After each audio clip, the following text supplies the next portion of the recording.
रात को अचानक राधिका मौसी को किचन से कुछ गिरने की आवाज आई। उन्होंने बाहर निकल के देखा तो किचन में उन्हें कोई सफेद साड़ी में दिखा। वो चीख पड़ी, हे भगवान, आलतू जलाल तू आई बला को टाल तू, आलतू जलाल तू आई बला को टाल तू। राधिका मौसी को चीखते सुनकर श्रवण बाहर आता है भागते हुए। अरे माँ, क्या हुआ? क्या देख लिया? दादी माँ आ गई क्या सपने में? अरे बेटा, रसोड़े में देख तो कौन है? श्रवण रसोड़े में झांक कर देखता है और उसे कोई नहीं दिखता अंदर। अब रसोड़े में तो कोई नहीं है माँ। कोई सफेद साड़ी में नहीं है क्या? नहीं माँ, कोई भी नहीं है। चिल्लम चिल्ली की आवाज सुनकर काजल भी वहां आ जाती है। अब क्या हो गया माँ जी? अरे बेटा, रसोड़े में एक चुड़ैल थी सफेद साड़ी में।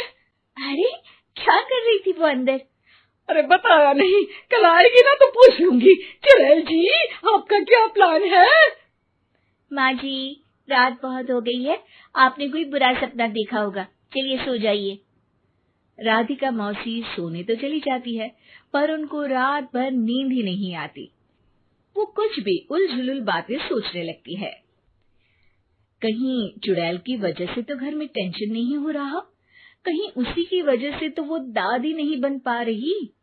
सुबह जब राधिका मौसी रसोड़े में छानबीन करती है तो पाती है कि नींबू का अचार गायब है। चुड़ैल नींबू का अचार ले गई? मुझे तो ठीक नहीं लग रहा कुछ।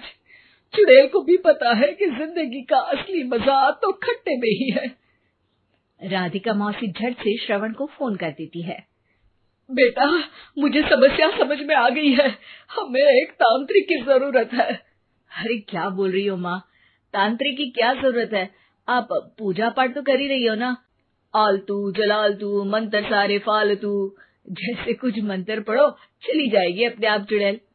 अरे नहीं बेटा, कभी चुड़ैल को कम नहीं समझते। अरे तुझे पता भी नहीं चलेगा कि कभी वो छल करके काजल की जगह घर की बहू खुद बन जाएगी। क्या माँ, कुछ भी बोल रही हो? कहाँ काजल और कहाँ चुड़ैल?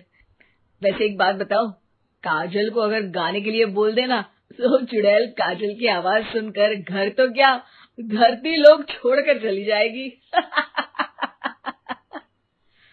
तुम ना पढ़े लिखे बच्चे हर चीज को मजाक समझते हो। तुम रहने दो, मैं खुद ही तांत्रिक को बुला लेती हूँ। अच्छा सुन, शाम को इमली लेके आना। क्या है कि चटनी खाए बहुत दिन हो गए है ना।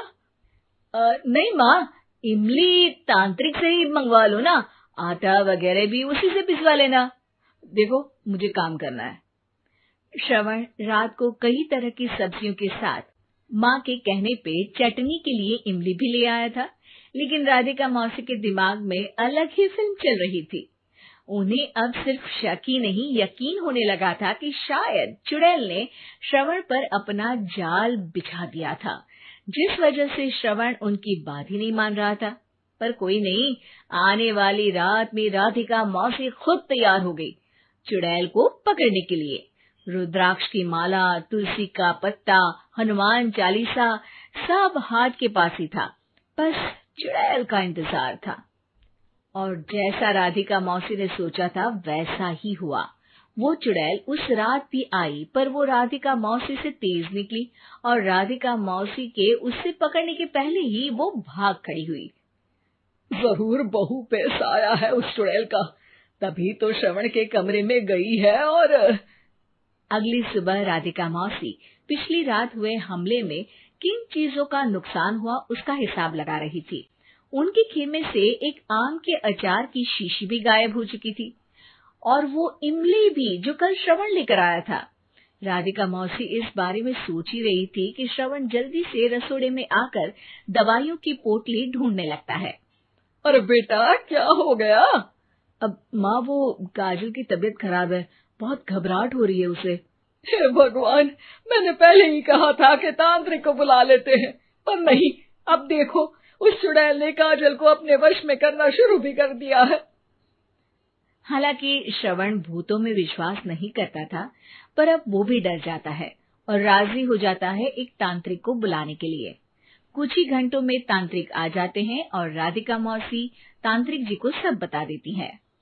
घोर संकट, घनघोर संकट, चुड़ैल को मारू जोर चाकट, ओम भट स्वाहा खटखा के आहा। अरे ये क्या मंत्र है? मेरे खुद के ओरिजिनल मंत्र है, कल रात को ही लिखे हैं, अच्छे लगे तो दाद चाहूंगा। एक और मंत्र सुनो, अर्ज किया है आब्राकडाब्रा, दिल्ली बम्बई आगरा, चंदा मामा सोवरले सुरन मामू जारा। ये मंत्र है? अरे कोई चालीसा वालीसा पढ़ो ना। वक्त कम है, 40 नहीं पड़ेंगे, 20-25 में काम चलाना पड़ेगा। अलग निरंजन जाके लंदन, मुफ्त का मंजान घिस मेरे नंदन। अरे जल्दी करो तांत्रिक जी, जल्दी करो। तांत्रिक अपने उल झलूल मंत्र पढ़ने लगता है। श्रवण को तांत्रिक पे शक होता है।